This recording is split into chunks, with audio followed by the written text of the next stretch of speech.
wabarakatuh. Waalaikumsalam warahmatullahi wabarakatuh. Izin bertanya, Bib. Ya.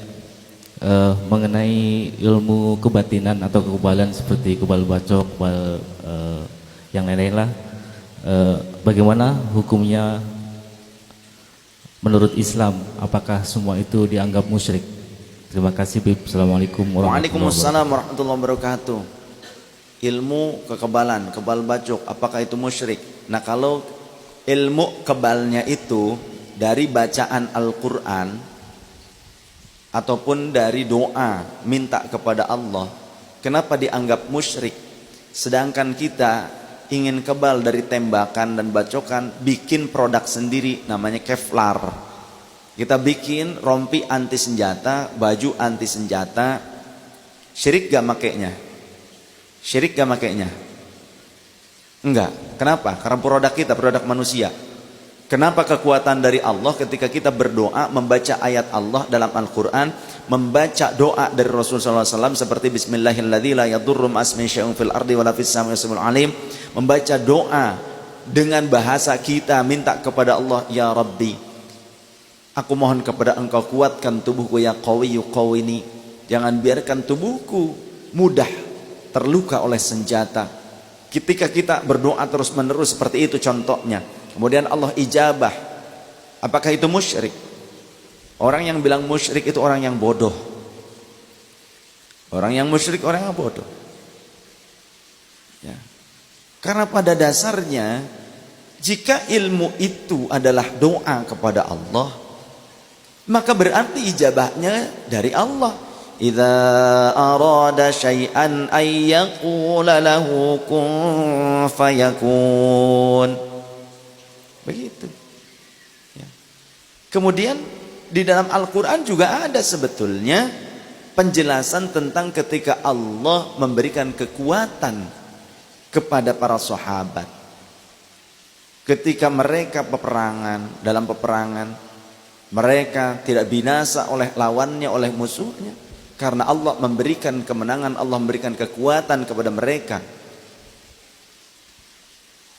Lantas ketika para sahabat berdoa, berzikir kepada Allah, dan di antara zikirnya, slogannya, zikirnya para sahabat ketika perang di antaranya ahad, ahad, ahad, ahad. Seperti itu. Allah kemudian mengirimkan bala tentara, kata Allah dalam Al-Quran, aku turunkan bala tentara dari langit yang tidak kalian mampu melihatnya, sehingga mampu meluluh lantakan musuh-musuh kalian dan kalian mendapatkan kemenangan.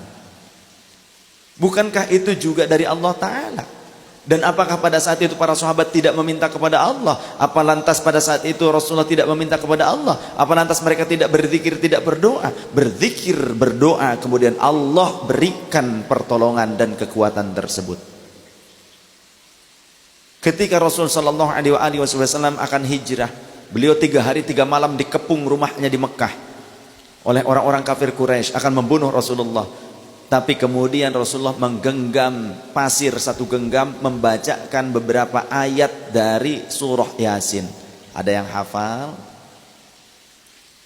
Beberapa ayat yang dibaca oleh Rasulullah ditiupkan ke pasir dari surah Yasin. Apa?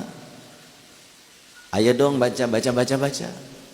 وَجَعَلْنَا مِنْ بَيْنِ أَيْدِيهِمْ سَدًّا وَمِنْ خَلْفِهِمْ سَدًّا فَأَغْشَيْنَاهُمْ فَهُمْ لَا يُبْصِرُونَ.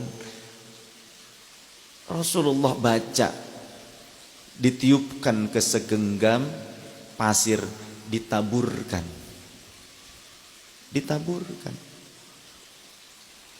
Jadi intinya jika ilmu tersebut merupakan zikir dan doa kepada Allah, kemudian Allah memberikan pertolongan dan kekuatan, itu boleh.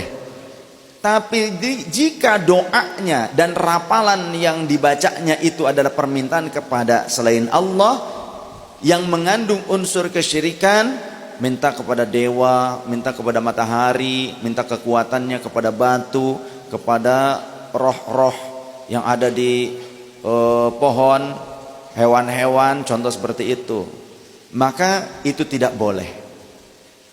Ya, demikian. Wallahu alam. Insyaallah nanti Akan saya jelaskan lagi mengutip beberapa dalil yang lebih konkret, yang lebih luas penjabarannya tentang hal ini. Dulu sempat saya menjelaskan hal ini, cuma karena belum punya kameranya, jadi mungkin belum divideokan. Dulu pernah saya menjelaskan tentang ilmu kebal bacok, itu pernah saya menjelaskan menurut ayat Qur'annya apa, ada. Ya, kemudian riwayat para sahabat bagaimana, itu dulu saya pernah jelaskan. Tapi kalau saya jelaskan sekarang ini terlalu malam. Sekarang saya rasa cukup dulu pertemuan kita karena sudah jam 23 lebih 35.